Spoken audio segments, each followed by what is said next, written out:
আসসালামু আলাইকুম প্রিয় দর্শক। আজকের ভিডিওটি এমন কিছু অজানা গল্প নিয়ে যা শুনলে আপনি চমকে উঠবেন। আমরা জানব নবী মুহাম্মদ সাল্লাল্লাহু আলাইহি সাল্লাম এর জীবনের 4টি অলৌকিক ঘটনা। এই ঘটনাগুলো শুধু অবিশ্বাস্য নয়, বরং ইসলামের ইতিহাসে এক নতুন দিগন্ত উন্মোচন করেছে। আপনি কি জানেন, নবী সাল্লাল্লাহু আলাইহি সাল্লাম এর শৈশবে এমন কিছু ঘটেছিল যা আল্লাহর অদৃশ্য শক্তির প্রমাণ? তাহলে আজই জেনে নিন এই বিস্ময়কর ঘটনাগুলো, যা আপনি হয়তো আগে কখনো শোনেননি। আরবের বিস্তীর্ণ মরুপ্রান্তর। প্রচণ্ড খরতাপ আর ধুলোমাখা বাতাসের দেশে এক শিশু জন্ম নিল, যার আগমন বদলে দেবে সমগ্র পৃথিবীর ইতিহাস। এই শিশু কোনো সাধারণ শিশু নয়, তিনি হলেন আল্লাহর সর্বশেষ নবী হযরত মুহাম্মদ সাল্লাল্লাহু আলাইহি সাল্লাম। তবে কি কেউ জানত, এই শিশুর জন্মের পর থেকেই অলৌকিক সব ঘটনা ঘটতে শুরু করবে? আজ আমরা সেই অলৌকিক ঘটনার কথা বলবো, যা ঘটেছিল তার দুধমাতা হালিমা সাদিয়া রাদিয়াল্লাহু তাআলা আনহুর সাথে। এটি শুধু একটি ঘটনা নয়, বরং আল্লাহর এক মহান নিদর্শন। সেই সময় আরবের একটি প্রচলিত রীতি ছিল। ধনী ও সম্ভ্রান্ত পরিবারগুলো শহরের শিশুদের মরুভূমির বিশুদ্ধ পরিবেশে লালন পালন করানোর জন্য দুধমাতার কাছে পাঠাত। মরুভূমির মুক্ত বাতাস, বিশুদ্ধ ভাষা আর শক্তিশালী জীবনধারার কারণে শিশুরা শারীরিক ও মানসিকভাবে সুস্থ সবল হয়ে বেড়ে উঠত। তাই প্রতি বছর বিভিন্ন গ্রাম থেকে দুধমায়েরা মক্কায় আসত নবজাতকদের গ্রহণ করার জন্য। তাদের মধ্যে ছিলেন বনী সাদ গোত্রের এক দরিদ্র নারী, হালিমা সাদিয়া রাদিয়াল্লাহু তাআলা আনহু। হালিমা ও তার স্বামী হারিসের অবস্থা খুবই শোচনীয় ছিল। তাদের একমাত্র বাহন ছিল একটি ক্লান্ত শ্রান্ত উটনী, যে ঠিকমতো হাঁটতেও পারত না। তাদের ঘরে দুধের অভাব ছিল। তাদের ছোট্ট সন্তান ক্ষুধায় কাঁদত, আর তাদের ছাগলগুলোও শুকিয়ে যাচ্ছিল। এই অবস্থায় তিনি স্বামীকে বললেন, চলো হারিস, এবার মক্কায় যাই। যদি কোনো ধনী পরিবারের শিশু পাই, তাহলে কিছু উপহার ও অর্থ পাব।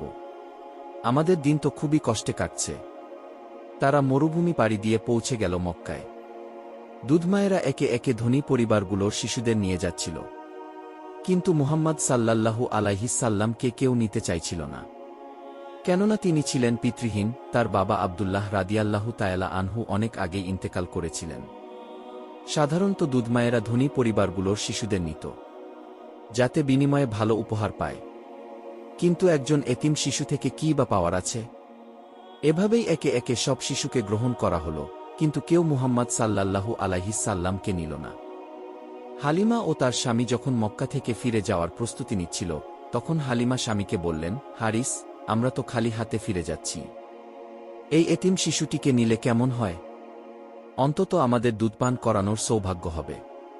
তার স্বামী একটু চিন্তা করে বললেন, যদি নিতে চাও তাহলে নাও, আল্লাহ বরকত দেবেন ইনশাআল্লাহ। তখন হালিমা শিশুটিকে কোলে নিলেন। হালিমা যখন শিশুটিকে কোলে নিলেন, তখনই প্রথম আশ্চর্যজনক ঘটনা ঘটল।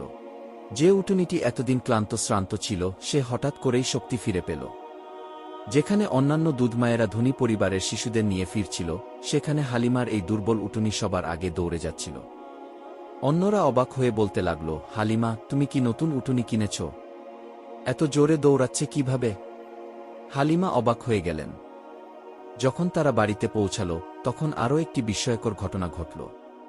হালিমার ছাগলগুলো আগে যেখানে শুকিয়ে গিয়েছিল, এখন সেগুলো দুধে পরিপূর্ণ হয়ে গেল। এতদিন ধরে যে দুর্ভিক্ষ চলছিল, মুহাম্মদ সাল্লাল্লাহু আলাইহি সাল্লাম আসার পরেই সেই দুঃখ কষ্ট যেন শেষ হয়ে গেল। তার স্বামী বললেন, হালিমা, তুমি বুঝতে পারছ, আমরা এক বিরল সৌভাগ্য লাভ করেছি। আমি বিশ্বাস করি এই শিশু আমাদের জন্য এক মহান আশীর্বাদ। হালিমার কাছে থাকার সময় মুহাম্মদ সাল্লাল্লাহু আলাইহি সাল্লাম এর জীবনে আরও অনেক অলৌকিক ঘটনা ঘটেছিল। তার মধ্যে একটি হল বক্ষ বিদারণ কিশোরীরে ফেরেশতার স্পর্শ। একদিন মুহাম্মদ সাল্লাল্লাহু আলাইহি সাল্লাম তার পালিত ভাইদের সঙ্গে খেলছিলেন। তখন ফেরেশতা জিব্রাইল আলাইহিস সালাম এসে তার বুক বিদারণ করলেন এবং তার হৃদয় থেকে কি কালো বস্তু কি বের করে ফেলে দিলেন। তারপর তা জমজমের পানিতে ধুয়ে দিলেন এবং পুনরায় স্থাপন করলেন। এটি ছিল তার নবুয়তের প্রস্তুতি। হালিমা রাদিয়াল্লাহু তাআলা আনহু কখনো ভাবেননি যে তিনি আল্লাহর সর্বশেষ রাসূলের দুধমাতা হতে যাচ্ছেন। মুহাম্মদ সাল্লাল্লাহু আলাইহি সাল্লাম শুধু তাদের বাড়িতে আসার কারণেই তাদের জীবন পাল্টে গিয়েছিল, ক্ষুধা দূর হয়েছিল, পশুরা দুধ দিতে শুরু করেছিল এবং তাদের দারিদ্র্য দূর হয়েছিল। হালিমা রাদিয়াল্লাহু তাআলা আনহু এর তত্ত্বাবধানে মুহাম্মদ সাল্লাল্লাহু আলাইহি সাল্লাম ধীরে ধীরে বড় হচ্ছিলেন। তিনি মরুভূমির বিশুদ্ধ বাতাসে মুক্ত পরিবেশে বেড়ে উঠছিলেন। তার স্বভাব ছিল অন্য শিশুদের তুলনায় অনেক ভিন্ন। তিনি ছিলেন অত্যন্ত শান্তশিষ্ট ও ভদ্র। কখনো কারো সাথে বাজে আচরণ করতেন না। অধিকাংশ সময় একা থাকতেন, চিন্তাশীল থাকতেন। মিথ্যা, প্রতারণা বা খারাপ কাজ একেবারেই অপছন্দ করতেন। এইসব গুণের কারণে আশেপাশের লোকজন তাকে অন্যরকম মনে করত। একদিন হালিমা রাদিয়াল্লাহু তাআলা আনহু এর ঘরে থাকা মুহাম্মদ সাল্লাল্লাহু আলাইহিস সাল্লাম তার পালিত ভাইদের সাথে মরুভূমিতে ছাগল চরাতে গিয়েছিলেন। বালুর নিচে গরম বাতাস বইছিল, চারদিকে মরুর নীরবতা। কিন্তু হঠাৎ করেই একটি অলৌকিক ঘটনা ঘটে যায়। মুহাম্মদ সাল্লাল্লাহু আলাইহিস সাল্লাম যখন খেলছিলেন, তখন আকাশ থেকে দুইজন শুভ্র পোশাকধারী ব্যক্তি নেমে আসলেন। তাদের একজন ছিলেন জিব্রাইল আলাইহিস সালাম আর অন্যজন ছিলেন আরেকজন ফেরেশতা। জিব্রাইল আলাইহিস সালাম মুহাম্মদ সাল্লাল্লাহু আলাইহিস সাল্লামকে শুইয়ে দিলেন এবং তার বুক চিরে ফেললেন। তার হৃদয় বের করে একটি স্বর্ণের পাত্রে রাখলেন। তারপর সেই হৃদয় থেকে একটি কালো বস্তু বের করে ফেলে দিলেন। এরপর সেই হৃদয় জমজমের পানিতে ধুয়ে পবিত্র করলেন। ধুয়ে দেওয়া শেষে আবার তার বুকে স্থাপন করলেন। অবাক বিষয় হল, মুহাম্মদ সাল্লাল্লাহু আলাইহিস সাল্লাম একটুও ব্যথা অনুভব করলেন না।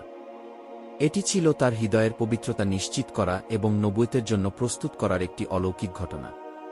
এই পুরো ঘটনা দেখতে পেয়ে মুহাম্মদ সাল্লাল্লাহু আলাইহিস সাল্লাম এর পালিত ভাই দৌড়ে গিয়ে হালিমাকে বলল, মা, মুহাম্মদকে মেরে ফেলা হয়েছে। এই কথা শুনে হালিমা রাদিয়াল্লাহু তাআলা আনহু ভয় পেয়ে গেলেন এবং দৌড়ে এলেন। তিনি এসে দেখলেন মুহাম্মদ সাল্লাল্লাহু আলাইহিস সাল্লাম অজ্ঞান অবস্থায় মাটিতে পড়ে আছেন।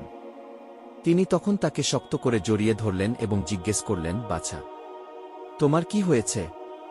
মুহাম্মদ সাল্লাল্লাহু আলাইহিস সাল্লাম বললেন, দুজন শুভ্র পোশাকধারী ব্যক্তি আমার বুকে কিছু করলেন। তারপর আমার হৃদয় পরিষ্কার করে আবার রেখে দিলেন। এই কথা শুনে হালিমা এবং তার স্বামী ভীষণ ভয় পেয়ে গেলেন। তারা বুঝতে পারলেন এই শিশু কোনো সাধারণ শিশু নয়। এই অলৌকিক ঘটনা দেখে হালিমা ভয় পেলেন যদি আরও কিছু অদ্ভুত ঘটনা ঘটে। তাই তিনি দ্রুত মুহাম্মদ সাল্লাল্লাহু আলাইহিস সাল্লামকে তার মা আমিনার কাছে ফিরিয়ে দেওয়ার সিদ্ধান্ত নিলেন। তিনি মক্কায় ফিরে গিয়ে আমিনাকে বললেন, আমি চাই মুহাম্মদ তার প্রকৃত পরিবারের সাথেই থাকুক। কিন্তু আমিনা কিছুটা অবাক হয়ে বললেন, হালিমা, এতদিন ধরে তুমি তো চেয়েছিলে মুহাম্মদ সাল্লাল্লাহু আলাইহিস সাল্লাম তোমাদের সাথেই থাকুক। এখন কেন ফিরিয়ে দিতে চাও? প্রথমে হালিমা বিষয়টি লুকানোর চেষ্টা করলেন, কিন্তু আমিনার বারবার জিজ্ঞাসায় তিনি শেষমেশ বলেই ফেললেন, আমিনা, এক অলৌকিক ঘটনা ঘটেছে। ফেরেশতারা এসে তার হৃদয় পরিষ্কার করেছেন। এই কথা শুনে আমিনা হেসে বললেন, হালিমা, তুমি ভয় পেও না। আমার এই সন্তান সত্যিই বিশেষ এক উদ্দেশ্যে পৃথিবীতে এসেছে। তার সাথে সবসময় আল্লাহ আছেন। এর আগের দুটি ঘটনা হালিমার ঘরে বরকতের বিস্তার এবং ফেরেশতাদের দ্বারা তার হৃদয় পরিষ্কার করা এর মাধ্যমে বোঝা যায় আল্লাহ তাকে ধাপে ধাপে নবুয়তের জন্য প্রস্তুত করছিলেন। এবারের ঘটনা আরও রহস্যময়, যেখানে এক খ্রিস্টান পাদ্রী তার মধ্যে নবুয়তের আলামত দেখে চমকে ওঠেন এবং এক গুরুত্বপূর্ণ ভবিষ্যদ্বাণী করেন। মক্কার কুরাইশদের অন্যতম ব্যবসা ছিল সিরিয়ার সঙ্গে বাণিজ্য। আবু তালিব ছিলেন একজন অভিজ্ঞ ব্যবসায়ী, কিন্তু তার খুবই প্রিয় ভাতিজা মুহাম্মদ সাল্লাল্লাহু আলাইহিস সাল্লামকে কখনোই নিজের থেকে দূরে রাখতে চাইতেন না। তাই যখন বাণিজ্যের উদ্দেশ্যে সিরিয়া যাওয়ার সময় তিনি সিদ্ধান্ত নিলেন এবার মুহাম্মদ সাল্লাল্লাহু আলাইহিস সাল্লামকে সঙ্গে নিয়ে যাবেন। এটি ছিল মুহাম্মদ সাল্লাল্লাহু আলাইহিস সাল্লাম এর প্রথম সফর। তিনি তখন ছিলেন মাত্র 12 বছর বয়সী এক কিশোর। কুরাইশদের বাণিজ্য কাফেলা বিশাল এক যাত্রার জন্য প্রস্তুত হল। কেউ কল্পনাও করতে পারেনি এই সফরে এমন এক বিস্ময়কর ঘটনা ঘটবে যা ভবিষ্যতে সমগ্র বিশ্বকে বদলে দেবে। সিরিয়ার পথে বসরা নামে এক জায়গায় একটি খ্রিস্টান গির্জা ছিল। সেখানে বসবাস করতেন বুহাইরা নামে এক সন্ন্যাসী। তিনি ছিলেন একজন খ্রিস্টান ধর্মগুরু, যিনি তাওরাত ও ইনজিল সম্পর্কে গভীর জ্ঞান রাখতেন। তিনি জানতেন শেষ নবীর আগমন সম্পর্কে পুরাতন ধর্মগ্রন্থে ভবিষ্যদ্বাণী করা হয়েছে। তার আশেপাশের কেউই এ বিষয়ে সচেতন ছিল না, কিন্তু তিনি দীর্ঘদিন ধরে অপেক্ষা করছিলেন কবে আসবে সেই শেষ নবী। এই রহস্যময় মানুষটি জানতেন যখন শেষ নবী আসবেন তখন কিছু বিশেষ আলামত দেখা যাবে। কিন্তু তিনি তখনও জানতেন না সেই মহান ব্যক্তিটি তার দোরগোড়ায় এসে গেছেন। সাধারণত কাফেলারা এই পথ দিয়ে যেত, কিন্তু কখনোই বুহাইরা তাদের নিয়ে আগ্রহ দেখাতেন না। কিন্তু এবার কিছু অদ্ভুত ব্যাপার ঘটল। তিনি দেখলেন আকাশের মেঘ এক বিশেষ ব্যক্তির উপর ছায়া দিচ্ছে। কাফেলা যখন বিশ্রাম নিতে বসল, তখন তিনি লক্ষ্য করলেন এক গাছের নিচে মুহাম্মদ সাল্লাল্লাহু আলাইহিস-সাল্লাম বসতেই সেই গাছের ডাল স্বয়ংক্রিয়ভাবে নুয়ে পড়ল, যেন তাকে ছায়া দিতে চাচ্ছে। এই অলৌকিক দৃশ্য দেখে বুহাইরা আজ করতে পারলেন এই কাফেলার মধ্যে বিশেষ কেউ আছেন। তিনি সঙ্গে সঙ্গে একটি পরিকল্পনা করলেন। সাধারণত তিনি কখনোই কাফেলাদের আমন্ত্রণ জানাতেন না, কিন্তু এবার তিনি সবাইকে দাওয়াত দিলেন এবং বললেন, আমি চাই তোমরা সবাই আমার মেহমান হও। তোমাদের জন্য খাবারের ব্যবস্থা করা হয়েছে। কুরাইশ ব্যবসায়ীরা কিছুটা অবাক হলেন। এতদিন তো তিনি কখনো আমাদের আমন্ত্রণ জানাননি, হঠাৎ কেন এত আগ্রহ দেখাচ্ছেন? যাই হোক, তারা দাওয়াত গ্রহণ করলেন। কিন্তু মুহাম্মদ সাল্লাল্লাহু আলাইহিস-সাল্লাম কাফেলার সাথে ছিলেন না, বরং উট ও মালপত্র পাহারা দেওয়ার জন্য বাইরে ছিলেন। বুহাইরা চারপাশ দেখলেন, কিন্তু যাকে খুঁজছেন তাকে পেলেন না। তিনি বললেন, তোমাদের সবার তো খাবার হলো, কিন্তু একজন কোথায়?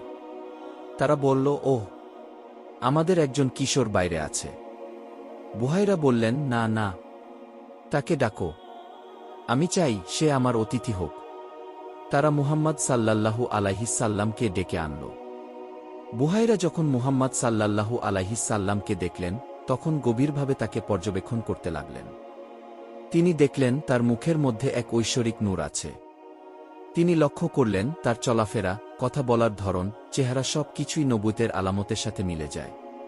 সবচেয়ে বড় বিষয়, তিনি খুঁজে পেলেন মুহাম্মদ সাল্লাল্লাহু আলাইহিস-সাল্লাম এর পিঠে নবুয়তের সিলমোহর, খাতামুন নবুইয়া। এই সব কিছু দেখে তিনি নিশ্চিত হলেন এই কিশোরী সেই প্রতিশ্রুত শেষ নবী। তিনি আবু তালিবকে ডেকে বললেন, এই ছেলে তোমার কে? আবু তালিব বললেন, তিনি আমার ভাতিজা।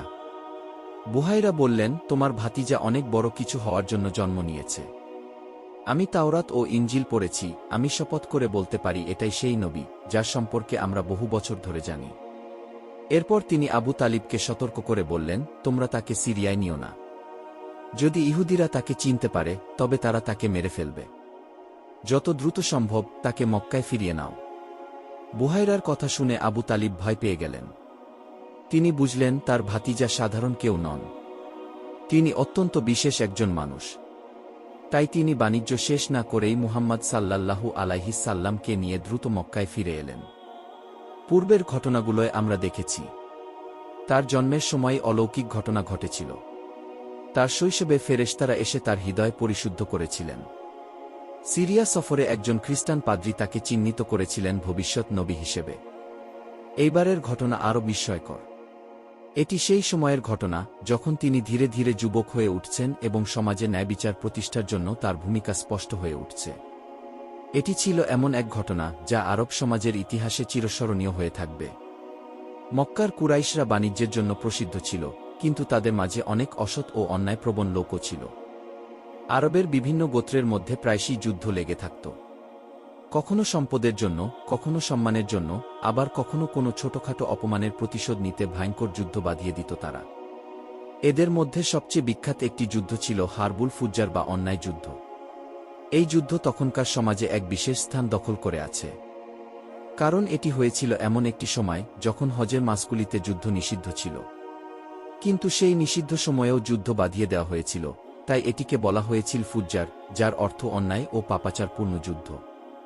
যখন এই যুদ্ধ শুরু হয়, তখন মুহাম্মদ সাল্লাল্লাহু আলাইহিস-সাল্লাম কিশোর বয়সে ছিলেন। কুরাইশরা এতে সক্রিয়ভাবে অংশগ্রহণ করেছিল। আবু তালিবও এই যুদ্ধে ছিলেন এবং তিনি তার প্রিয় ভাতিজাকে কিছুটা সাহায্য করতে বলেছিলেন। তবে নবী মুহাম্মদ সাল্লাল্লাহু আলাইহিস-সাল্লাম সরাসরি কাউকে হত্যা করেননি বা অস্ত্র ধরেননি। তিনি যা করেছিলেন তা ছিল যুদ্ধরত কুরাইশদের জন্য তীর কুড়িয়ে দেওয়া, আহতদের পানি সরবরাহ করা, নিরাপদ স্থানে খাবারের ব্যবস্থা করা। তিনি কিশোর বয়সেই উপলব্ধি করেছিলেন যুদ্ধের ভয়াবহতা কতটা মারাত্মক।